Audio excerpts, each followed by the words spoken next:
समाचार अब तक, सत्य का साहस। प्रहार जनशक्ती पक्षाचे उमेदवार दिनेश बुब यांच्या प्रचारार्थ अमरावतीच्या सायन्स कोर मैदान येथे सभेचे आयोजन करण्यात आले होते। बच्चू कडू यांच्या सभेला आता परवानगी रद्द करून केंद्रीय मंत्री अमित शहा यांच्या सभेला परवानगी देण्यात आली आहे। या संदर्भात आमदार बच्चू कडू प्रतिक्रिया देत म्हणाले की तुर्तास आम्ही आंदोलन स्थगित करत आहोत।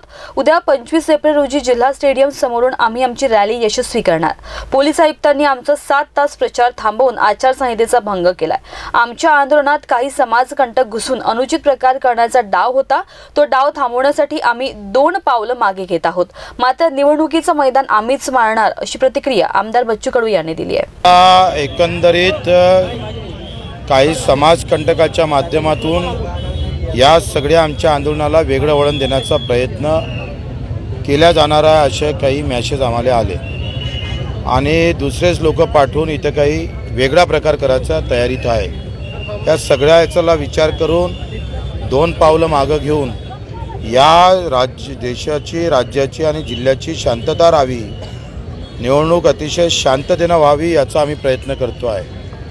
परवानगी आम्हाला भेटली होती, त्यांना नाकारली होती, आमची आता नाकारली, त्यांना दिली। हा घटनाक्रम कायद्याला पूर्ण चिरफाड करणारा आहे आणि याचा जबाब आता आम्हाला जनतेसमोर घेऊनच घ्यायचा आहे। आणि म्हणून आता हे इथं आम्ही मैदान सोडतो आहे, पण निवडणुकीतलं मैदान सोडत नाही।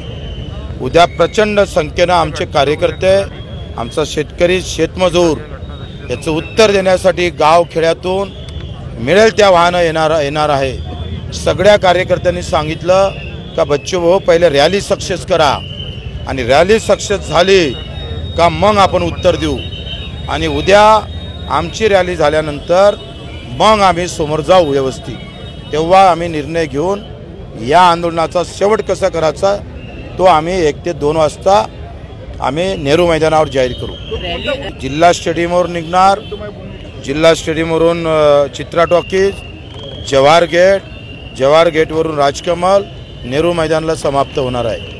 अशी एकंदरीत बाबासाहेब आंबेडकरच्या पुतळ्यापासून समोर जाऊन अशी तिथं येणार आहे आणि प्रचंड संख्येने हजर राहण्याचं आपल्या माध्यमातून आवाहन करतो आहे। उद्या सगळ्या कार्यकर्त्याला विचारून सगळ्या जनतेनं जे म्हणेल, कारण 25 नंतर 26 तारीख आहे मतदानाची, यांचं जे प्लॅनिंग आहे हे अतिशय वेगळं आहे।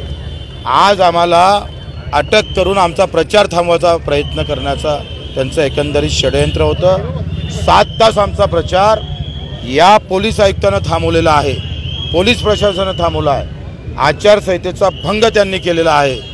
त्यांचं प्लॅनिंगप्रमाणे आज आमच्या हातून काही विपरीत घटना करावी आणि आम्हाला अटक करून उद्याची रॅली फेल करावी असं त्यांचं एकंदरीत प्लॅनिंग होतं। ते प्लॅनिंग आमचं त्यांचं हाणून पाडायचं आहे। उद्या शांततेने आम्हाला रॅली काढून मग आम्ही निर्णय घेऊ।